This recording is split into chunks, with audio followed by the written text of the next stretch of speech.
Hello, welcome to the Migrating to a New CMS, Here's What You Need to Know webinar.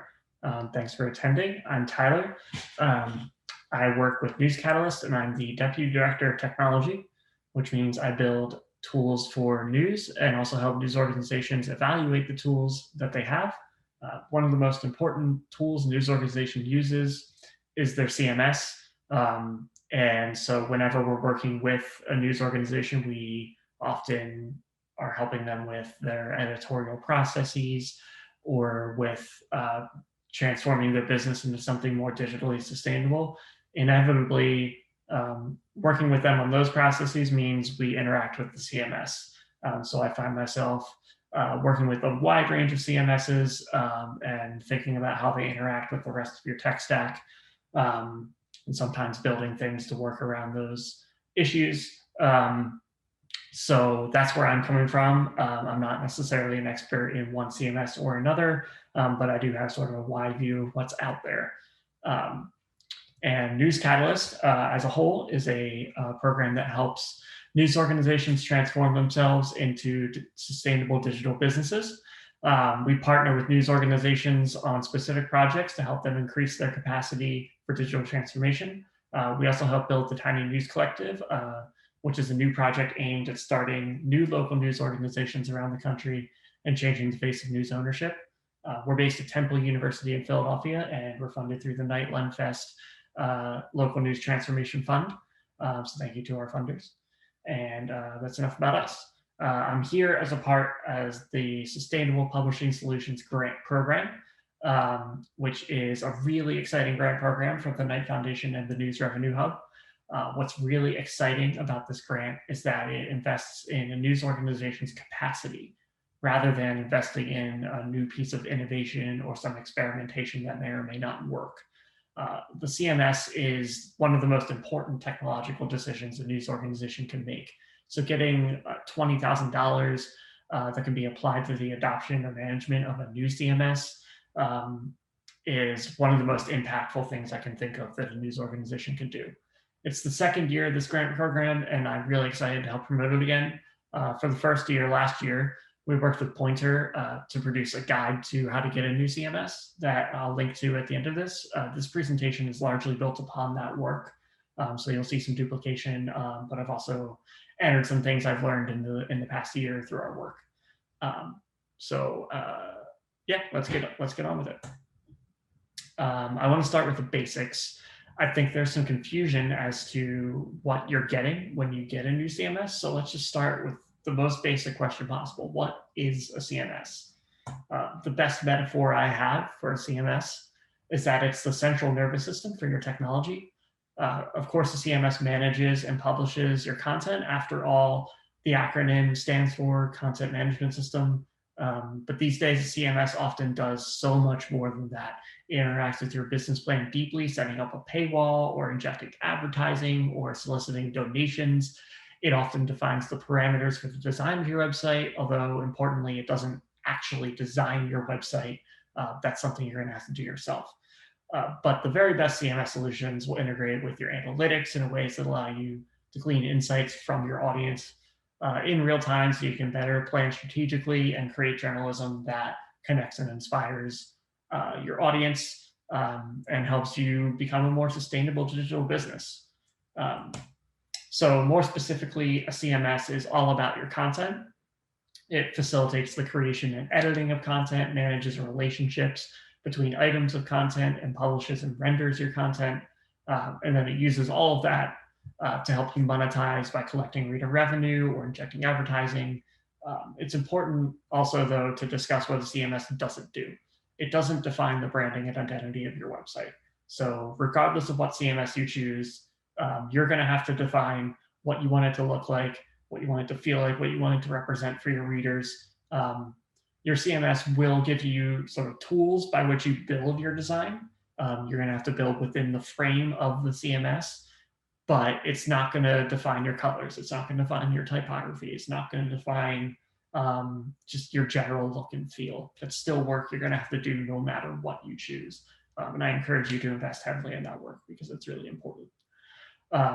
Certain CMSs do have certain looks associated with them. That's largely due to the types of tools they give you by which you can build your site. So certain homepage layouts, or just certain features that are available in one CMS or another. But still, your look and feel is entirely up to you. Most CMSs are also not going to build a native mobile application for you. So if that's something you're looking for, you'll either need to build something yourself or find another service that does do that for you. But CMSs are largely about publishing websites and publishing potentially APIs by which a mobile app could be built on top of, but they're not going to build the app for you. And generally, it's up to you, again, with defining your design, your look and feel. You're also going to be defining how your site responds for mobile viewers on the web. So whoever's designing your theme or just the front end entirely is going to have to take responsive design into account. Finally, most CMSs don't provide a CRM. And that's probably the second most important technology of a modern digital first news organization. You'll want some way, especially if you're collecting money, to manage the relationship between you and your customers, being able to send them targeted messaging if they've donated or pledge drives, things like that. You're going to need some sort of CRM system for doing so. Talking more about CRMs would require an entirely separate presentation, a little out of scope for this. So I'll just say that you shouldn't depend on your CMS to provide this functionality for you. Despite CMSs primarily dealing with the creation, management, and publishing of content, they often integrate with a whole range of other tools. That includes analytics tools, your front-end design, your newsletters, and donation and CRM software. Depending on your CMS, these integrations might be really tight. For example, Steve later is going to show how Newspack can publish newsletters for you within the WordPress interface, but publish those through MailChimp. So you're still using MailChimp as your actual email service provider, but you're getting a more streamlined experience when actually creating those newsletters. Your CMS may have analytics dashboards. It's likely that they're not actually their own analytics system, and they're pulling in data from Google Analytics or Chartbeat or CrowdTangle, Adobe Analytics, whatever they happen to use. But I think it's important for you to understand what tool you're using to perform each task, even if your CMS is providing you a more streamlined way of interacting with all of them. Because if something goes wrong or you want to change something, you need to know where to actually look. So make sure when you're choosing a new CMS, you evaluate your entire tech stack and how your CMS is going to interact with each part, if at all. Given how much a CMS touches these days, changing your CMS is not just about technology. It's really a product and business level decision. It defines what your product can do. It defines what your business plan can actually achieve. So when you're making these decisions, it's important to bring in stakeholders that aren't in editorial, that aren't in technology, that are in the product wing of your organization if you have one, or are on the business part of your organization. They are all key players in this transition. With grounding on what a CMS provides us and what it doesn't, let's talk about some key questions to ask yourself when you're ready to choose. The first question that's going to narrow down your choices considerably is also a pretty simple one, and that's how much can you spend? CMSs cost wildly different amounts of money and are often targeted at very different types of organizations. If you're awarded one of these Sustainable Publishing Solutions grants, you want to make sure you're choosing something that you're going to be able to pay for once the grant has expired. The goal here is that we get you set up and help pay the cost of getting you set up on that one-time fee of setting up a new CMS, because it's more costly upfront most of the time. But you also want to be able to pay your monthly bills, of course. Don't go for the flashiest, most expensive thing that you normally couldn't afford. Choose something that's well within your budget. That being said, even when your budget is low, you can still get a great CMS for the price because of the advances in cloud computing and serverless technology and general investment in philanthropy around this that have made the cost of this technology much, much more affordable for the service providers. And that means we have much more cost-effective options for CMSs than ever before. The next thing to consider is your business model. You might be a scale-driven business focused on advertising, and that might direct you to a certain type of CMS that focuses on SEO optimization or places you on a high-quality advertising network, or perhaps you're focused on converting readers through a paywall. So you want your CMS to have a tightly integrated paywall or provide a paywall entirely on its own. If you sell merchandise, you might want something that's going to integrate with Shopify really well, or whatever storefront technology you use, so that you're more easily able to promote your merchandise. What types of content do you produce to execute your business model is sort of the other side of this coin. So if you're doing a lot of newsletters, again, the type of functionality that Newspack provides, where you're actually writing within WordPress and pulling in your stories within WordPress to publish your newsletters, is going to make that a much more efficient process for you. If you're really reliant on podcasts, you might want to find something that has a really robust podcast ecosystem. Maybe it auto publishes to Spotify and Apple for you, or something, things of that nature. But again, everybody's content profile is a little different. So figure out what yours is and make sure your new CMS can address all of those types of content well. In the day-to-day, your staff's going to be most impacted by your CMS choice in the editorial process. It's going to affect how they work every single day, how they actually get journalism published. So answer these questions for yourself. Where does drafting and editing take place? How collaborative is the average story? How often are you publishing? And draw out your entire editorial process. I've put a very simplistic one down there. Yours is probably more complicated, but it's good to draw that out and then think about what tools are people using in every part of the process. So are people using Google Docs to draft and edit and then copying and pasting the Google Doc over into the CMS? If your new CMS can't handle that copy and paste well, they may spend up to a half hour just re-uploading photos and cleaning up markup and making sure that it looks correct. Whereas other CMSs handle that copy and paste really well, and then you don't really have to do anything. Or maybe the CMS has such good content editing tools that you actually want to encourage your staff to do all of their drafting and editing from within the CMS. There's a few CMSs that I think are good enough to do that work there, and that keeps everything really tightly integrated, but that will require more training. So this is all stuff to consider, and generally you're going to want to make sure your process is going to be more efficient with your new CMS, and if it isn't, that you're aware of the trade-offs and why you're doing it. You'll also need to assess your current situation at a technical level. The most important reason for doing this is content migration. It's one of the most arduous processes of CMS migration, and it can be really difficult, or it can be somewhat simpler depending on what your current situation is. So for example, if you're going for something like Drupal to WordPress, that's a pretty well-trodden path, and you're going to have decent options for getting your content over. If somebody built you a custom CMS in 2005 and no one's touched it since and no one knows what it is, it's going to be a lot harder. And so something you're going to want to consider when you choose a new CMS is having technical partners with your new CMS provider who are going to do that migration for you. Most of the providers I'm going to discuss today do provide that assistance. So just make sure you have a good sense of what your migration path is going to be going forward. And then finally, you need to decide on some discrete goals when choosing a new CMS. It's not enough to say you just need something more modern or looks nicer. You need to know why you're doing this and what you expect to happen when you do it. Are you looking for faster page load times? Are you looking to convert more readers to subscribers? Are you looking to make your editorial process more efficient? Defining your goals specifically, it's going to make it a lot easier to assess the many CMS options available.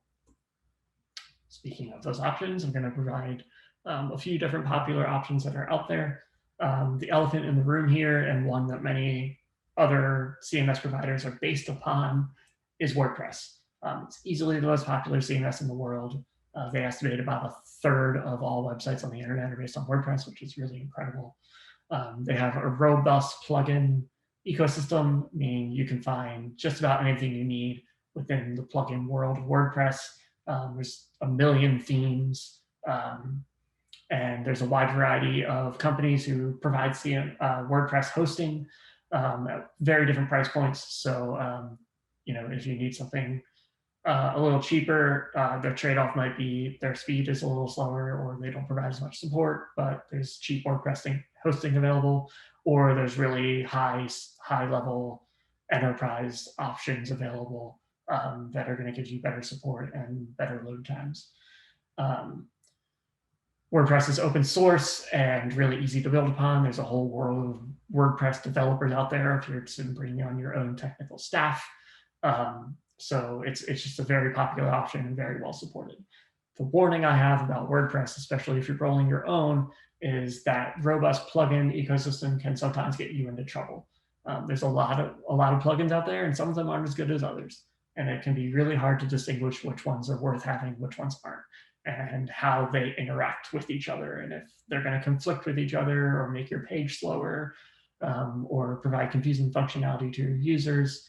All kinds of trouble you can run into when you're installing your own WordPress plugins, which is why I'm really happy that some options have come about, like Newspack, which is more managed WordPress for news. It's from the creators of WordPress themselves, who developed their own plugins specifically for Newspack, and also sort of curated the best plugins from third parties for you to use in one simple installation. It's also hosted by the creators of WordPress, and you get technical assistance from the creators of WordPress, so it's really first-class, first-party service. They assist you with migration. They've built their own plugins for advertising and reader revenue and audience segmentation, and Steve will show some of those later. It was definitely the most popular option for the first round of Sustainable Publishing Solutions grantees, and I think a lot of that is about the pricing. It's definitely one of the most cost-effective options out there. They tier their pricing based on your revenue, and that can go from anywhere from $500 a month to $2,000 per month. Some sites that are already on, they've launched 60-some sites or something. But the Oakland side, Bangor Daily News, are both a brand new publication and a storied old publication that have managed to make the move to Newspack and are using it well. There's also the News Project, which is a little more, it's pricier, but offers some more enterprise level solutions, like giving you an AP partnership for wire services. They use Piano as their subscription and engagement tool, which is used by organizations like the Wall Street Journal, so it's quite high level.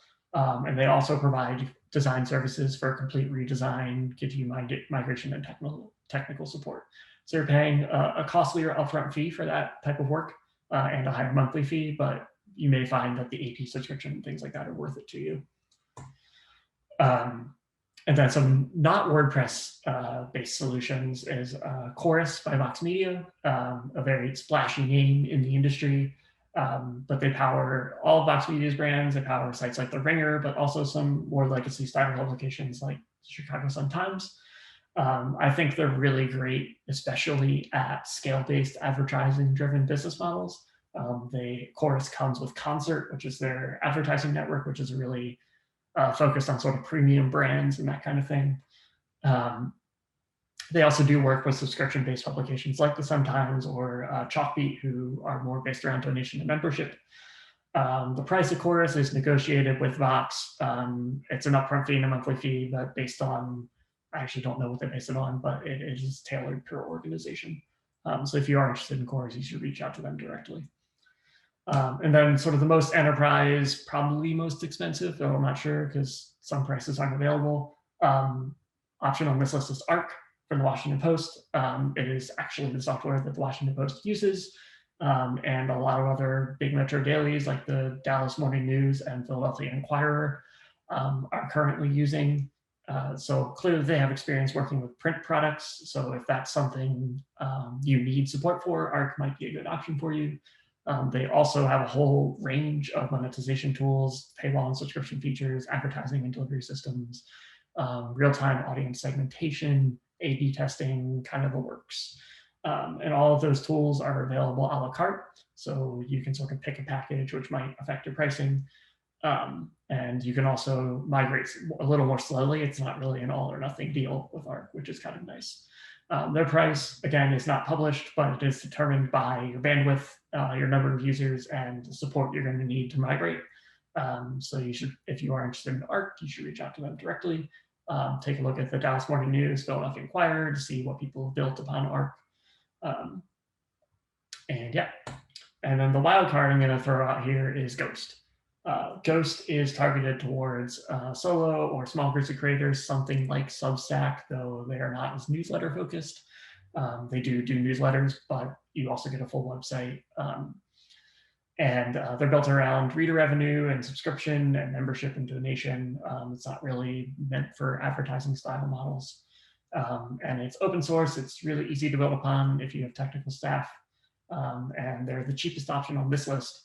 Their tiered hosting plans go anywhere from $29 to $200 per month. There's not a ton of really hard news brands using Ghost yet, but if you take a look at something like the browser, you can see sort of the full functionality of Ghost that I think would fit a really small news publication. There are also a number of student publications who have used Ghost, such as the Stanford Review or North by Northwestern. So you can get a sense of what a news site would look like. But Ghost provides an entirely flexible theming engine. So what one website looks like doesn't really mean that's what another website's going to look like. You sort of have full control there. So those are a few CMS options. There's more out there, but those are some of the more popular ones and ones I have run into. But let's talk about preparing for migration, no matter which tool you use. Again, content migration is going to be the most arduous part of this process. So we got a quote last year with our reporting for Pointer from Nicole Stockdale: just never underestimate the challenges. You really want to budget time for this. And you really want to think about what pieces of content are most important to you. If you have old projects, sometimes things might not come over how you want them to, and that might be a trade-off worth taking or not worth taking. But it's something you really want to think about. And you also want to make a training plan. You're going to be asking your staff to adapt new software and new workflows. And you can't just turn it on one day and expect them to use it. It's going to be a longer training process. So my recommendations here, you want to dedicate a dedicated stakeholder who's responsible for onboarding your staff. You want to give ample time and patience for staff to learn and work with the new system. And then you want a mechanism for receiving feedback from your staff. The stakeholder, I can't recommend enough. If it's somebody's job, there's going to be focus on it. It's not going to be by committee. And then when you set up that mechanism for receiving feedback, there's somebody whose job it is to respond to that feedback.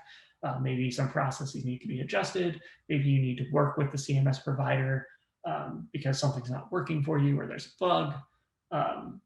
And then finally, if one of your goals is around getting better, more efficient processes around publishing, don't expect that to happen right away. Even with training, there's going to be roadblocks, there's going to be bumps in the road. So just have some patience for people who are learning the new system. And probably the most important thing here is determining how you're going to measure success. Earlier, we talked about you want to set discrete goals. You also want to set discrete ways to measure them and start measuring them now before you migrate. So that you can make a clean A/B comparison and make sure that this new CMS has actually done what you expected it to do. I like to think about the things you might measure in two different ways: changes you might expect to see internally and with your audience. So internally, you might see faster story production times. So start measuring how long it takes to measure a story now, or to produce a story now. You might want to see more frequent collaboration because the collaborative editing is better in your new CMS. So start measuring how many people are working on a story now and see if that increases, and if more people is what you're going for. If you want more staff interacting with metrics about their work, then that's somewhat of a harder thing to measure, but you want to get a sense of how people are taking into account metrics about their work now so that you know how it changes later. And then with your audience, things you might see: faster load times. Hopefully you'll see higher conversion rates.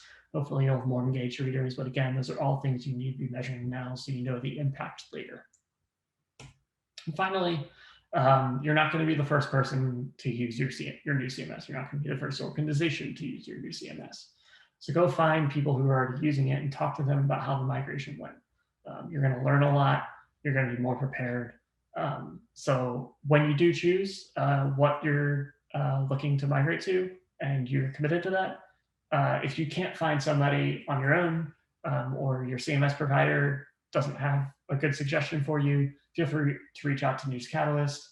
I'm sure we can help you find somebody and make a connection, and News Catalyst will learn something out of that as well, and we can help facilitate that discussion. So more resources, I'll throw the link to the slides here in the chat, but there are resources at Pointer that we did last year. And there's a link to a YouTube series of a few demos we had people do in a similar style Zoom call last year. Newspack, Chorus, and the News Project all did demos for us. So you can go see them. Although they're a year old, they should be pretty close to what you would be getting now. So that's it for me. I'm going to stop the screen share here, and I'm going to pass it off to Steve. Thank you. Let me share my screen. So you should be looking at a collection of launched Newspack sites. I just dropped the link to this page into the chat. We have 65 sites on Newspack up and running. And even though we use one theme with 5 child variations, I think you can see there's not a lot of cookie cutterness to the site. We're eager to work with you to come up with a new look.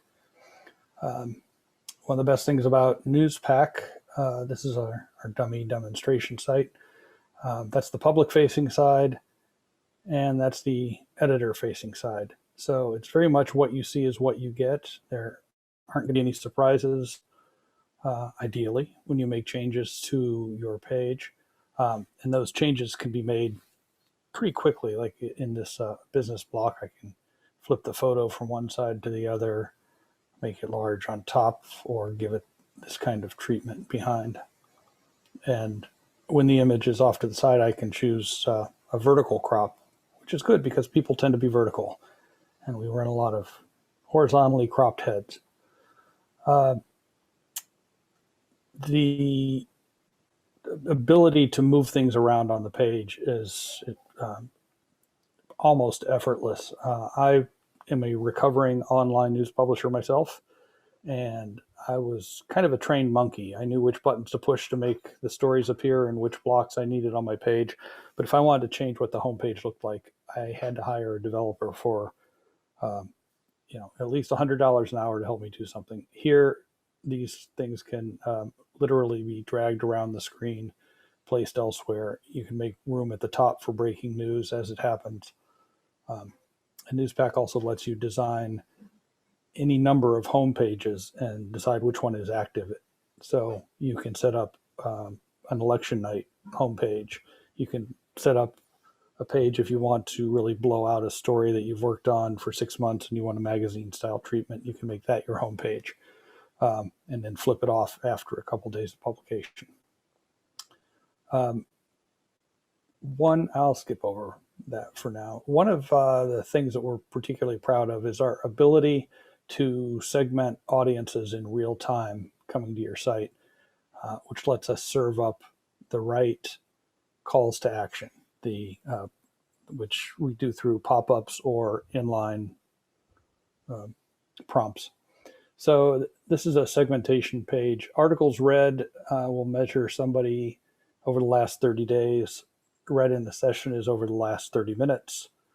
Do they subscribe to your newsletter or not? Are they already a donor to your site or not? Where are they coming from? You can have one that says if you're arriving from Facebook, hey, don't get all your news from Facebook. This is the inverse of this. This is excluding someone who comes from one of those places. And we also measure your affinity. If you're reading lots of politics stories, we can set a campaign, a prompt to come up for the politics. So a prompt looks like this. This is one I built since this phone call started, because I realized I could probably do one about Facebook. So again, don't rely on Facebook for your news, your community, subscribe to our newsletter. And this would be served up only to people coming from Facebook. And this is what it would look like to the arriving reader. They've come for this story, and they get this pop-up here on the bottom. It also has the ability to show you what it would look like. That's a tablet, and that's what it would look like on mobile. These can also be switched to inline calls to action, so it would come up in the story. You would say you want it to be a certain percentage into the story. You might be kind to your readers and wait till they're 100% into your story before you pop up something saying, you look like you enjoyed this story, sign up for more like this. The campaigns, once they're all set up, you can have any number of them. Here's the one that I've got segmented for my Facebook readers. Here are people that are already subscribers to my newsletter. So I'm going to hit them with a please donate, but I wouldn't ask for a subscribe to the newsletter. And you can build entire campaigns. I think a lot of you are familiar with Newsmatch. So you might have a Newsmatch campaign that consists of a pop-up on the homepage and inline campaigns in certain categories. And you put all those together into kind of one big file, and you can activate and deactivate that as needed. But we also have the a la carte method. But that's probably one of the biggest things that really sets apart Newspack now. This is really only months old compared. If you'd seen our demo from last year, there's no mention of this. In addition to the ease of editing the page and the campaigns, we do have the ability to write newsletters directly from this interface. I think a lot of people are used to opening up their homepage and opening up MailChimp in a separate window and doing a lot of copying and pasting back and forth. This will allow you to draw in dozens of stories with just a few clicks to make it appear. And then when you're ready to send it, you've got access to all the people in your MailChimp listing. These are all the people I could send to from my parent company, Automatic. I would get in trouble unless I sent it just to Newspack clients. If I were to go to MailChimp, I would find this sitting there and waiting when I'm done, and that's where you'd go for the analytics on this. But as Tyler said, your CMS is your central nervous system, and we also want to make it so it reaches out to the other parts and stays in a familiar interface. So when you build this newsletter, you're using the same tools that you use to build a page or to build a prompt. They're all the same thing, so there's a certain sameness to them. We also have the listings feature that we're building out. The eye toward that will be for self-service for readers or organizations to pay to be in a listing, but it can be used almost as a classified system. We're working toward that, as well as just, here are the top 10 bars in this college town. Sorry about that. We have the ability to run sponsored content. It'll flag it as sponsored or underwritten, depending on who's doing the writing for that. And we accommodate just any number of embeddable features. You can drop in YouTube while it's still legal. You could get TikTok, Reddit, and everything operates on AMP. Accelerated Mobile Pages is what it used to stand for. Now I think it's just AMP. We serve AMP on desktop and on mobile, so the sites are lightning fast. It does preclude you from using some JavaScript, though we have the ability to turn AMP off page by page or post by post if you have something that features a lot of JavaScript. But if you look at the Lighthouse scores on most of our pages in that collection that I sent, you'll find that they're they're very fast, both on desktop and on mobile. The migration that Tyler mentioned, we handle the bulk of that. We will occasionally bug you to, if we can't get in touch with your provider directly, we'll ask you to intervene, but we take care of all the migration to make it as painless as possible. And we help you with the development of it, though we are not a design house. We won't offer you up 7 iframes or 7 wireframes and say, which one do you like? You need to have some idea of what you're working toward, and we'll help you get there. And Newspac offers hosting, security updates. I mean, the WordPress servers that are all over the world are under attack every day. And I don't want to say they're bulletproof because I'll jinx the system, but we're pretty good at keeping out things that shouldn't be there. We have Newspac has clients in Hong Kong who were concerned about the security of their system during problems they had there last year, and we came through for them. They had no complaints, no unexpected intrusions.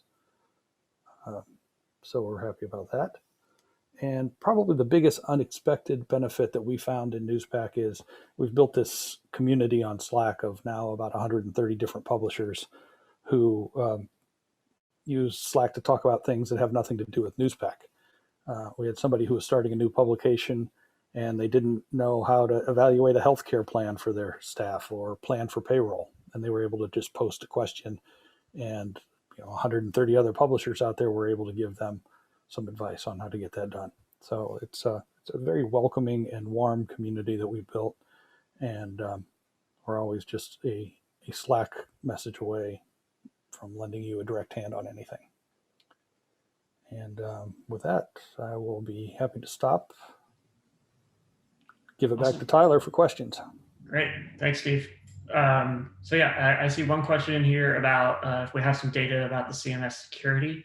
I don't have hard data, but I think what I would suggest is, I think Steve addressed this for Newspack specifically in that, you're dealing with WordPress, which is the most popular CMS, so it is a common attack target, right? Because if you can exploit WordPress, then you can exploit many sites.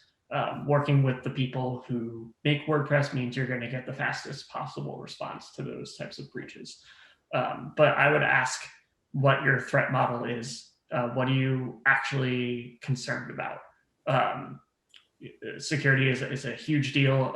If you're worried about people logging into your CMS, the best way to combat that is good password hygiene at your level. If you're worried about data loss, that's something you're going to want to talk to the individual provider about. Where are they storing your database? Are they backing it up every single day? And how quickly can they restore back up in the case of an outage? So it's definitely, it's probably frankly a slide I should have put in here is a question to ask and have a conversation with when you're talking with a provider. It's super important. Can Newspac be used with other third-party WordPress page builders? The short answer is no. We work on the Gutenberg block system, which itself is a page builder. And if there's some look that you want to get that we can't provide, first I'd be really surprised at that, because we're able to do a lot through the theme that we have and the custom CSS that we're able to add to pages. But no, we take the place of the page builder, the Gutenberg block editing system. I should also point out, every Monday we have an open demo that I give that runs between an hour and an hour and a half. So if you're just Newspac curious, you're welcome to drop in.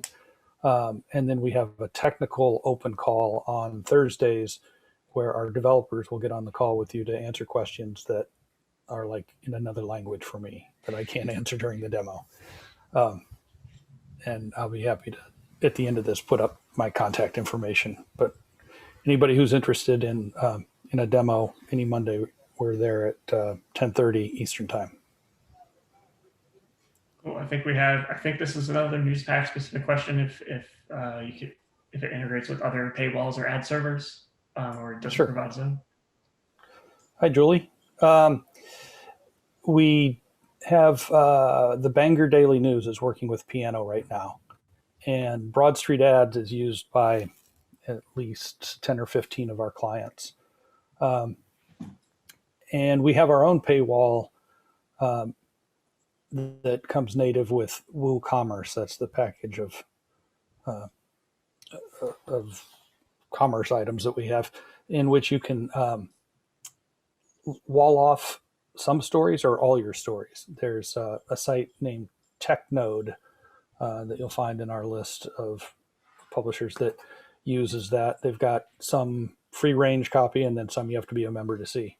And when you make the membership copy, you can kind of do like the Wall Street Journal. Here's the first paragraph, and then comes a price list for how you can read more. Wallet, I don't think we've looked into. Um, Pico, we've been going back and forth with them, trying to get them to offer more AMP compliant solutions. But right now we've got a couple publishers who do use Pico, but in their case, they've turned AMP off. They've decided that they want those services over the speed that AMP offers. Yeah, and generally with paywalls and ad servers, I think you'll find that things like paywalls are increasingly coming sort of in-house for the CMS because it does really need to be so tightly integrated to your content. But things like the News Project and Newspack is also integrated with things like Piano.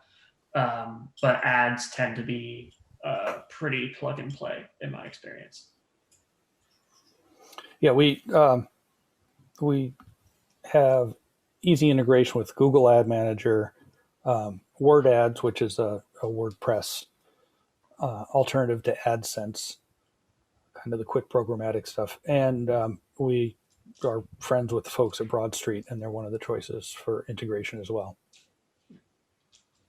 And how about live streaming video services? The one that I can say I've used that I know for sure, you could drop in a YouTube embed of a live stream that you've set up there, and it just plays flawlessly through.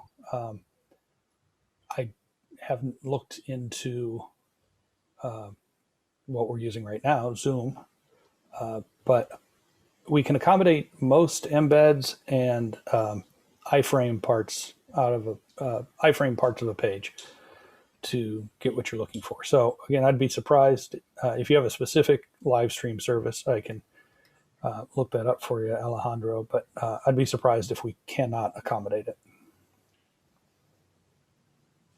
Yeah.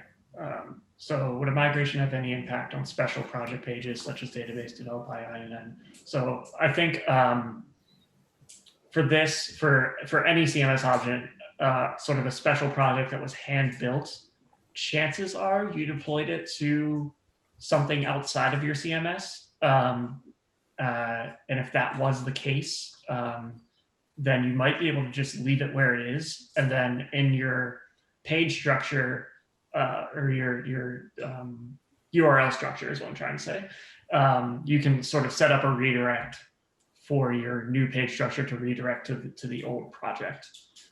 So in my previous life, I worked at NPR and Politico and built a lot of those sort of special project database driven applications. And we almost always would deploy those to an Amazon S3 bucket that wasn't part of the CMS. And so Politico actually did make a CMS change while I was there. We were able to just set up redirects from the old like URLs to the new ones. And that was fine. But if they are actually a part of your old CMS, like an old WordPress setup or something like that, I think that's going to be more of a case-by-case basis, but Steve might have better advice for Newspack specifically. Yeah, Jolie, if you want to take a look at Wisconsin Watch, we launched them last week. One of the original INN members from 2009, and they had a series of special projects that we've just given them a different category for each, and we're able to bring those over. As far as the interactive graphics, we can handle things like data wrapper and flourish, and have those embedded in the pages. But like Tyler said, if you have truly something very big and very fancy, it's probably on a subdomain somewhere, and we'll help you with that. The first thing we do when we bring on somebody new is you have a long talk with one of our technical account managers, who's kind of your Sherpa, who will be with you from the time you come on board to when you launch and afterward. And they'll go through a series of questions and see if there are any blockers or oddball things that you have that we haven't run across yet. But special projects would definitely fall into the category of something that you'd want to talk about to make sure we understand where it lives and how we can best accommodate it.